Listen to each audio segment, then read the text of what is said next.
Operation सिंदूर के दौरान हमारी आर्म्ड फोर्सेज ने यह दिखा दिया कि भारत की संप्रभुता को चुनौती देने वाली ताकतें चाहे जहां कहीं भी छिपी हों, हम उन्हें ढूंढकर उनका खात्मा करने की शक्ति रखते हैं। दुनिया की कोई भी ताकत हो, यदि वह हमारी संप्रभुता को चुनौती देगी तो भारत चुप नहीं रहेगा।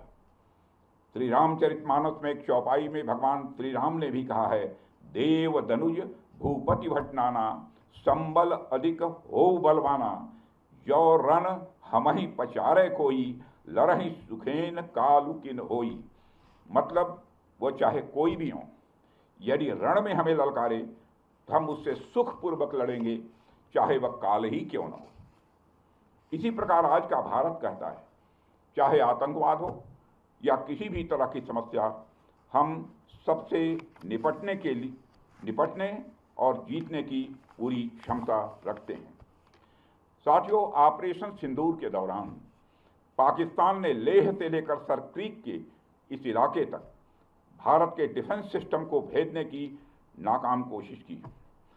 भारत के डिफेंस सिस्टम को उन्होंने भेजने की एक नाकाम कोशिश की, जबकि भारत की सेनाओं ने अपनी जवाबी कार्रवाई में पाकिस्तानी एयर डिफेंस सिस्टम को पूरी तरह से एक्सपोज कर दिया और दुनिया को यह भी संदेश दे दिया कि भारत की सेनाएं जब चाहें, जहां चाहें और जैसे भी चाहें पाकिस्तान को भारी नुकसान पहुंचा सकती हैं।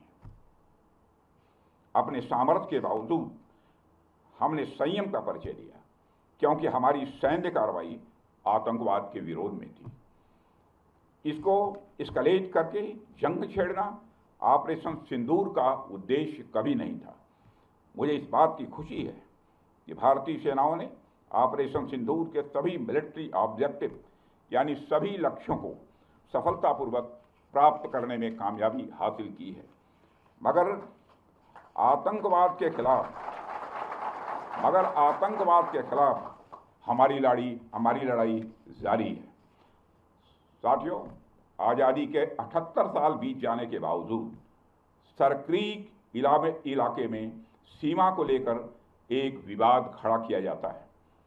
भारत ने कई बार बातचीत के रास्ते इसका समाधान करने का प्रयास किया है, मगर पाकिस्तान की नीयत में खोट है, उसकी नीयत साफ नहीं है।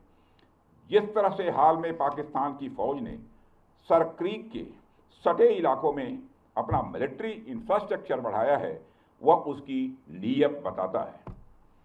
साथियों, भारत की सीमाओं की रक्षा भारतीय सेनाएं और बॉर्डर सिक्योरिटी फोर्स मिलकर मुस्तैदी से कर रही हैं। अगर सर क्रीक इलाके में पाकिस्तान की ओर से कोई भी हिमाकत की गई तो उसे ऐसा करारा जवाब मिलेगा कि इतिहास और भूगोल दोनों बदल जाएंगे मेरे साथियों। और 1965 की जंग में भारत की सेना ने लाहौर तक पहुंचने का सामर्थ्य भी दिखाया। आज 2025 में पाकिस्तान को याद रखना चाहिए कि कराची का एक रास्ता क्रीक से ही होकर गुजरता है।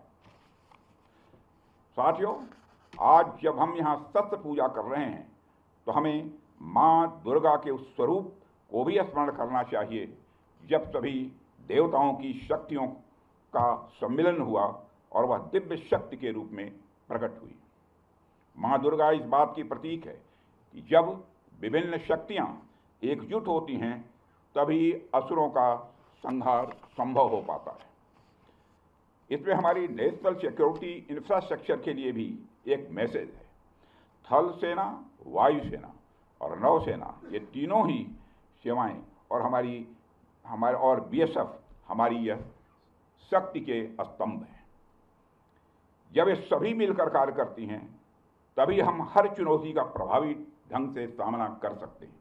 और हमारी सरकार लगातार अपनी सेनाओं के ज्वाइंटनेस पर भी बल दे रही है। साथियों, आज भी हमें ज्वाइंटनेस का ही एक उदाहरण देखने को मिला है।